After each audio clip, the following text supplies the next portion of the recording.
还记得2014年智慧型手机市场掀起了一阵薄型化手机的风潮，先是 vivo 推出只有 5.75mm 薄度的 X3 之后，接着当时非常火红的中国品牌金立，随即推出只有 5.55mm 的 eLife S5.5再次打破纪录。没想到这个风潮似乎在10年后的今天准备要再次重演。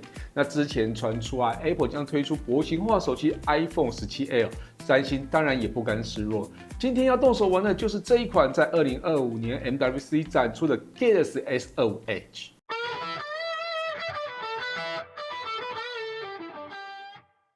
嗨，大家好，我是 Kissplay。如果对三星熟悉的朋友，应该不会对 Edge 这个名称感到陌生哦。就在10年前，三星开创了曲面萤幕的风潮。最开始就是有一款名为 Galaxy Note Edge 这款手机，用单面曲面的方式制作而且当时曲面那块萤幕是真的有作用的哦，它可以去下拉选单做一些快捷键的设定不像现在只有装饰使用。那10年后呢，三星再次用上 Edge 这个名字，不同的是，这次的 Edge 非常的薄虽然不是世界最薄的手机，但它是三星史上最薄的一款。Galaxy S25 Edge 在2025 MWC 亮相之后，终于在台湾时间5月13发表并公开上市资讯，确定会在5月30号开卖。S25 Edge 最大的亮点就是它极致轻薄的设计，厚度只有 5.8mm， 重量也只有163公克，是三星目前为止最薄的一款手机。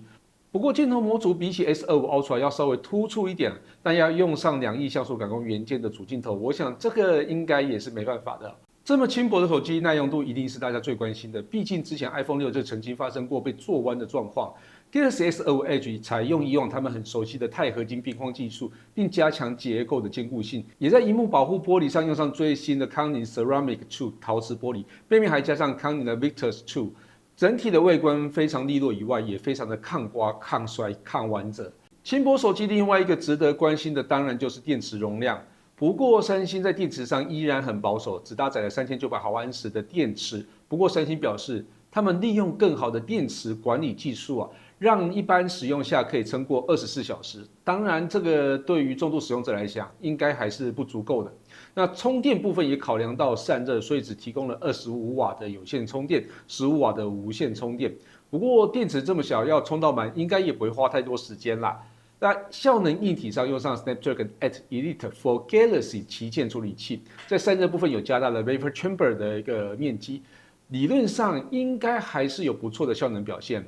那话说台湾版本这次没有 eSIM 的选项，所以有这个需求的朋友就要多加留意了。那相机部分是采用双镜头的配置，主镜头是2亿像素感光元件，搭配 f1.7 的光圈，还有 OIS 光学防手震。这个镜头表现原本就还不错啦，所以要到2倍无损变焦绝对是没有什么问题的。另外还有一颗1200万像素的超广角镜头，那前镜头同样是1200万像素，它还搭载了超明亮夜幕摄影可以增强夜拍的表现，亮度可以提升40%。另外还有增强后的 Pro Visual Engine， 那让相片的细节可以更加优异。当然啦，三星的重点还是在 Galaxy AI。Galaxy S25 Edge 预载最新的 One UI 7.0， 并把 Google Gemini 还有 Galaxy AI 做了深度整合，不只可以即时语音翻译，还有视觉辅助功能像是开着相机就可以联动 Gemini Live 来进行对话查询，像是菜单翻译或是解析或是洗衣服时能不能烘干都可以直接开着相机问，不用拍下来之后另外查询。所以我们这边就来看一下示范咯。我正在减肥，请问有推荐的餐点吗？好的，没问题。从菜单上看，沙拉和汤品会是比较清淡的选择，而三明治的话，可以请店家不要加美乃滋或酱料，这样会更健康哦。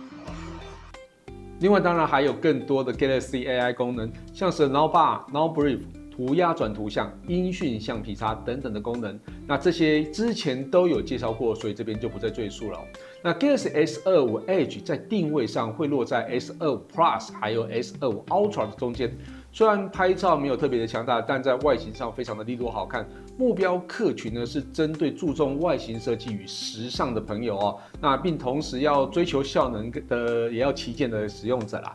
那最后要问大家，如果是你的话，会选择贵一点、厚一点、相机好很多的 S25 Ultra 呢，还是选择外形利落、轻薄的 S25 Edge 呢？那请大家留言告诉我哦。以上就是 Galaxy S25 Edge 的快速动手玩，感谢大家收看这期节目，希望大家也会喜欢这些内容。如果有任何建议或问题，也可以留言让我知道。我是 Kisplay，我们下次见喽，拜拜。